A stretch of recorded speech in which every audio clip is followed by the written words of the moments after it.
Hello friends, मैं एपसी गुप्ता आप सभी का अपनी यूट्यूब चैनल में स्वागत करता हूं।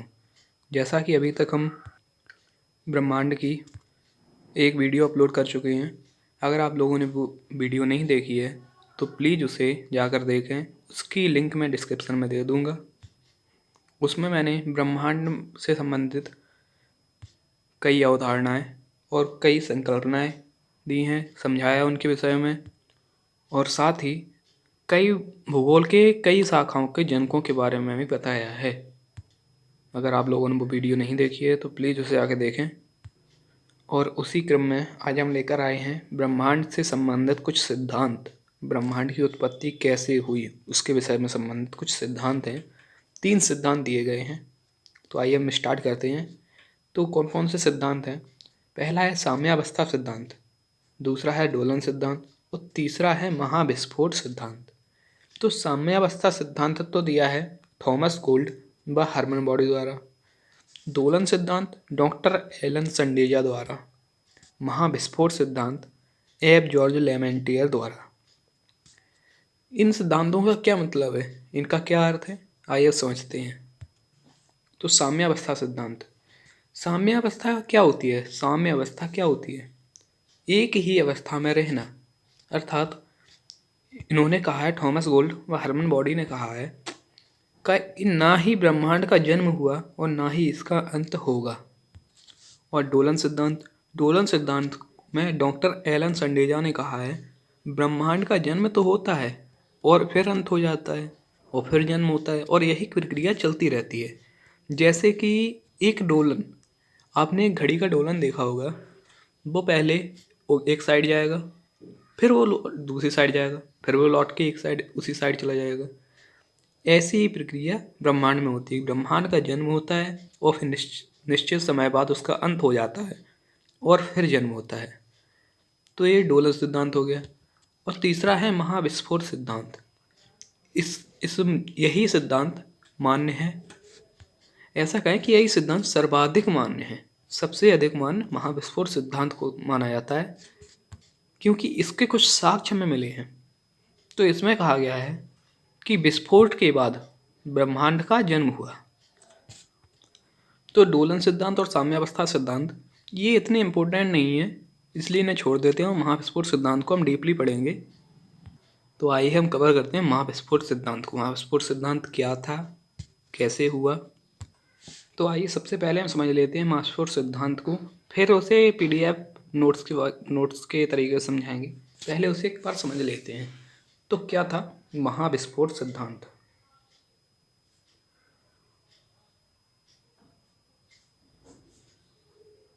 महाविस्फोट सिद्धांत, तो सबसे पहले हम समझते हैं कि महाविस्फोट सिद्धांत कब हुआ। तो महाविस्फोट सिद्धांत हुआ था आज से लगभग 13.7 अरब वर्ष पहले। आज से लगभग 13.7 अरब वर्ष पहले महाविस्फोट हुआ था। इसी के प्रतिपादक कौन है मैं आपको बता चुका हूँ। कौन है बताइए? बेल्जियम एब जॉर्ज लेमेंटियर। ये कहाँ के रहने वाले थे? ये थे बेल्जियम के। ये बेल्जियम के खगोलज्ञ और एक पादरी भी थे। जो जॉर्ज लेमेंटियर हैं वो बेल्जियम के खगोलज्ञ थे। इन्होंने कब इसको प्रतिपादन किया, कब इस महाविस्फोट सिद्धांत का प्रतिपादन किया? तो वो किया है उन्होंने 1960 से 1970 के बीच। इन्होंने एब जॉर्ज लेमेंटियर ने 1960 से 1970 के बीच में इसका प्रतिपादन किया। किसका किया? महाविस्फोट सिद्धांत का। और यह ब्रह्मांड की उत्पत्ति के संदर्भ में सर्वाधिक मान्य सिद्धांत है। क्या है? सर्वाधिक मान्य सिद्धांत है। तो आइए हम इसे समझते हैं। तो क्या था? पहले ब्रह्मांड नहीं था। एक अत्यंत सूक्ष्म गोलक के रूप में, छोटे गोलक के रूप में था। एक अत्यंत छोटे गोलक के रूप में था। ये परमाणु से भी छोटा गोलक था। संपूर्ण ब्रह्मांड इसी में समेटे था। यही बिंदु समेटे था संपूर्ण ब्रह्मांड को। तो जब इतना बड़ा ब्रह्मांड एक छोटे से गोलक के रूप में रहेगा तो उसमें तापमान भी अधिक होगा, तापमान अनंत था। घनत्व भी अधिक होगा, घनत्व भी अनंत था। और इसका आयतन अत्यंत सूक्ष्म था, क्योंकि परमाणु से भी अधिक, परमाणु से भी छोटा था, तो इसका आयतन अत्यंत सूक्ष्म था। ठीक है, तो इसे सिंगुलैरिटी कहा गया। क्या कहा गया इसे? सिंगुलैरिटी। और अत्यंत ताप और अत्यंत घनत्व के कारण, अर्थात ऐसा कहा जाए कि अत्यधिक समकेंद्रण के कारण, एक ही केंद्र पर स्थित होने के कारण इसमें अचानक एक विस्फोट हो गया, और इस विस्फोट से पदार्थों का बिखराव हुआ। जब उसमें विस्फोट हुआ तो पदार्थ बिखर गए। जब पदार्थ बिखरे तो उससे कुछ सामान्य पदार्थों का निर्माण हुआ। उनका तापमान अत्यधिक था, इसलिए उनके अलगाव से काले पदार्थों का निर्माण हुआ, तथा जिनके समूहन से ब्रह्मांडीय पिंडों का सृजन हुआ। तथा जो शुरू समझे तो सबसे पहले तो क्या था, एक परमाणु से भी छोटा एक केंद्र था, उसे सिंगुलैरिटी कहा जाता था, बिंदु था। जब उसमें अत्यधिक तापमान था, अत्यधिक घनत्व था, इससे उसमें विस्फोट हो गया, और इस विस्फोट के बाद पदार्थ बिखरे। उसके अंदर जो पदार्थ थे वो उनका बिखराव हुआ, तथा उनसे सामान्य पदार्थ निर्मित हुए, जिनके अलगाव के कारण काले पदार्थ बने, काले पदार्थ निर्माण हुए। तथा काले पदार्थ, कोई भी पदार्थ हो, अगर उसमें द्रव्यमान है तो उसमें गुरुत्वाकर्षण होगा, तो उन पदार्थों में भी गुरुत्वाकर्षण था, जिससे उनका समूहन होने लगा, एक अलग अलग जगह पर अपने इकट्ठे होने लगे। तो उनके समूहन से अनेक ब्रह्मांडीय पिंड बने। जो पदार्थ थे, काले पदार्थ थे, उनके समूहन से अनेक ब्रह्मांडीय पिंड बने, और उन पिंडों से उनमें भी विस्फोट हुआ। उसके बाद हमारा ये तारे बन गए, ग्रह बन गए, उपग्रह बन गए। तारे हैं, अपना सूर्य है, सौरमंडल है, उसका निर्माण आज से लगभग 4.5 अरब वर्ष पहले हुआ। उसका विकास, हमारे सौरमंडल का विकास आज से लगभग 4.5 अरब वर्ष पहले हुआ। अगर लगभग कहा जाए तो महाविस्फोट के बाद जो विस्फोट हुआ, उसके बाद लगभग 9 अरब वर्ष बाद हमारा सौरमंडल बना, हमारे सौरमंडल का विकास हुआ। और इस विस्फोट के बाद आज भी ब्रह्मांड में निरंतर विस्तार जारी है। आज भी ब्रह्मांड निरंतर विस्तारित हो रहा है। और इसे किसने सिद्ध किया था? तो इसे सिद्ध किया था एडविन पी हब्बल ने, जो अमेरिका के एक महान खगोल शास्त्री थे। उन्होंने बताया था कि आज भी आकाशगंगाओं के बीच की दूरी लगातार बढ़ती जा रही है। इसी से कहा गया कि ब्रह्मांड में आज भी विस्तार जारी है। तो आइए हम एक बार इसे दोबारा समझ लेते हैं।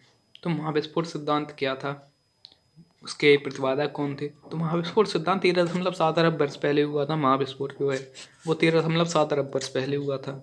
इसके प्रतिपादक थे बेल्जियम के खगोलज्ञ एवं पादरी एफ जॉर्ज लेमेंटियर। उन्होंने कब इसका प्रतिपादन किया था? तो 1960 से 1970 के बीच। यह ब्रह्मांड की उत्पत्ति के संदर्भ में सर्वाधिक मान्य सिद्धांत है। तो समझते हैं कि उन्होंने क्या सिद्धांत दिया, महाविस्फोट कैसे हुआ, क्या हुआ। तो आरंभ में वे सभी पदार्थ जिनसे ब्रह्मांड बना है अति छोटे गोलक के रूप में एक ही स्थान पर स्थित थे, जिसे सिंगुलैरिटी कहा जाता था, जिसका आयतन अत्यधिक सूक्ष्म एवं तापमान तथा घनत्व अनंत था। इस अत्यधिक संकेंद्रण के कारण अचानक विस्फोट हुआ उस सिंगुलैरिटी में, उस छोटे से बिंदु में अचानक विस्फोट हुआ, जिस विस्फोट से पदार्थों का बिखराव हुआ, जिससे सामान्य पदार्थ निर्मित हुए। इसके अलगाव से काले पदार्थों ने, जिनके समूहन से अनेक ब्रह्मांडीय पिंडों का सृजन हुआ। और आज से लगभग 4.5 अरब वर्ष पहले सौरमंडल का भी विकास हुआ, जिसमें ग्रहों तथा उपग्रहों का निर्माण हुआ। कहा जाता है कि ब्रह्मांड विस्फोट के बाद भी ब्रह्मांड में आज भी निरंतर विस्तार जारी है। ब्रह्मांड आज भी निरंतर विस्तारित होता जा रहा है। और इसकी पुष्टि नासा ने सन 2001 में मैप नामक अनुसंधान में की। मैप क्या था? माइक्रोवेव एनिसोट्रॉपी प्रोब, ये मैप का फुल फॉर्म है। तो ब्रह्मांड में लगभग 1 मिनट बाद उसका तापमान, विस्फोट के 1 मिनट बाद तापमान था 10⁻27 से 10⁻23 डिग्री सेल्सियस। कितना ज़्यादा तापमान था। और उस समय जब इतना तापमान था तब इलेक्ट्रॉन, प्रोटॉन और न्यूट्रॉन का निर्माण हुआ। उसके बाद 3 लाख वर्ष बाद 10,000 डिग्री सेल्सियस तापमान रहा तथा प्रथम परमाणु हाइड्रोजन और हीलियम का निर्माण हुआ। उसके बाद 1 अरब वर्ष बाद लगभग -200 डिग्री सेल्सियस तापमान हो गया, जिसमें गुरुत्वाकर्षण के कारण हाइड्रोजन हीलियम से बादल बने, हाइड्रोजन तथा हीलियम से बादल बने, जिससे आकाशगंगाएं बनी और तारे बने। उसके बाद लगभग 13.7 अरब वर्ष बाद तापमान -270 डिग्री सेल्सियस हो गया तथा अब जीवन संभव। एक चीज़ और समझ लीजिए, समय की सबसे छोटी माप क्या होती है। तो समय की सबसे छोटी माप होती है प्लांक समय 10⁻43 डिग्री सेल्सियस -43 सेकेंड। आइए हम समझते हैं महाविस्फोट सिद्धांत के साक्ष्य। कैसे पता चला महाविस्फोट सिद्धांत के विषय में। तो सबसे पहला साक्ष्य है आकाशगंगाओं के मध्य लगातार बढ़ती दूरी। तो इसे किसने बताया था? एडविन पॉवेल हब्बल द्वारा बताया गया था, 1925 में बताया गया था। उन्होंने बताया था कि आज भी आकाशगंगाओं के बीच दूरी लगातार बढ़ती जा रही है। दूसरा है रेड शिफ्ट परिघटना। आपने सुना होगा रेड शिफ्ट और ब्लू शिफ्ट के बारे में। तो रेड शिफ्ट क्या होती है? इसमें यह केवल है रेड शिफ्ट परिघटना। तो रेड शिफ्ट क्या होती है? यदि प्रकाश की दूरी बढ़ती जाए तो प्राप्त प्रकाश की आवृत्ति में आभासी ह्रास होता है तथा आवृत्ति का रंग लाल हो जाता है। अगर प्रकाश की दूरी बढ़ रही है, अगर प्रकाश की दूरी बढ़ती जा रही है, ठीक है, तो उसकी जो आवृत्ति है उसमें ह्रास होगा। पहले आवृत्ति ज़्यादा थी, ठीक है, और जब दूरी बढ़ गई तो उसमें ह्रास हो गया, तो वो लाल कलर की दिखने लगती है। उसी को रेड शिफ्ट परिघटना कहते हैं। और जब प्रकाश की दूरी में कमी होती है तो यही आवृत्ति बढ़ जाती है और ब्लू कलर की दिखने लगती है, जिसे ब्लू शिफ्ट परिघटना कहा जाता है। इसके बाद तीसरा साक्ष्य है CMB, cosmic microwave background radiation, खगोलीय पार्श्व सूक्ष्म तरंगे विकिरण।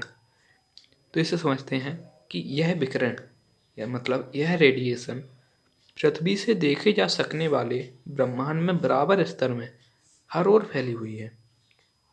आम प्रकाश देखने वाली इस दूरबीन से, जो आम दूरबीन होती है, उससे देखने पर आकाश में कुछ जगह वस्तुएं दिखाई देती हैं तथा कुछ जगह अंधेरा। वस्तुएं क्या हैं? ग्रह है, गैलेक्सी है, तारे हैं आदि, और तथा कुछ जगह अंधेरा। लेकिन सूक्ष्म तरंग माप सकने वाले रेडियो दूरबीन से देखने पर हर दिशा में एक हल्की सी सूक्ष्म तरंगी लालिमा फैली हुई है।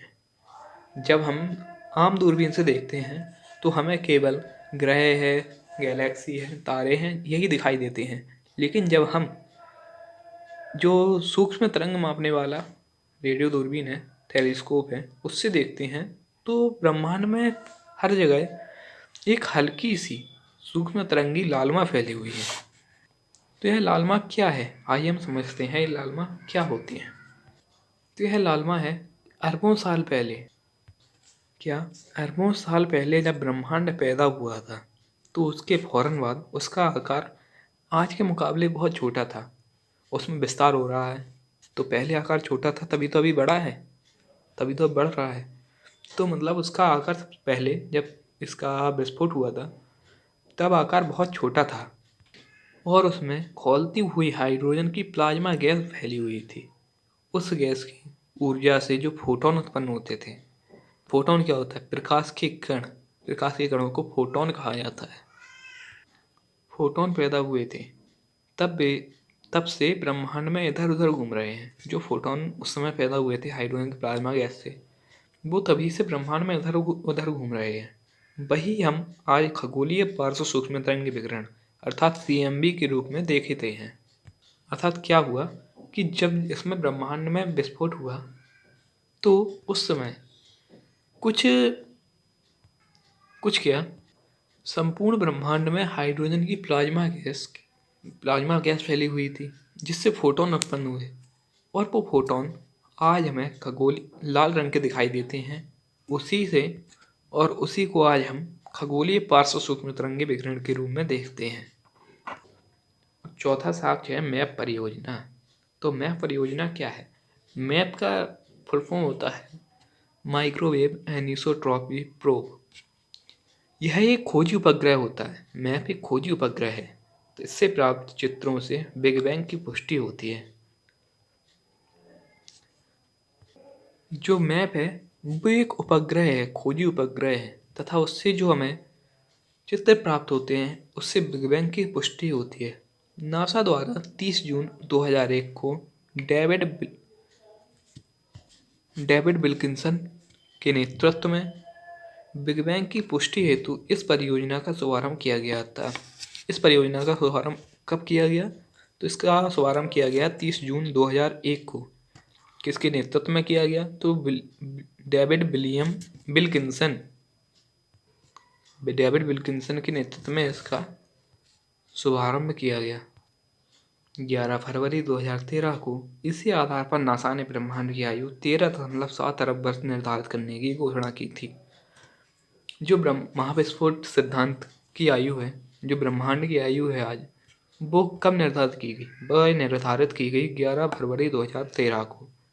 और इसी मैप नामक परियोजना, मैप जो खोजी उपग्रह है, इसी के आधार पर नासा ने निर्धारित की थी। डेविड की मृत्यु 2002 में हो गई और उसके बाद इस उपग्रह का नाम 11 फरवरी 2003 को डब्लू मैप रख दिया गया। क्या रखा गया? W map. इसका फुल फॉर्म क्या था? Wilkinson microwave anisotropy probe.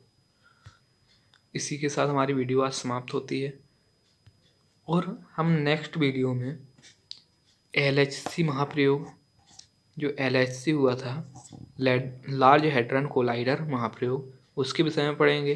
तथा उसके बाद आकाशगंगा, नेबुला, तारों का जन्म मृत्यु, तारे, उसके बाद हम सौरमंडल का अध्ययन करेंगे। इसी के साथ हम आज वीडियो समाप्त करते हैं।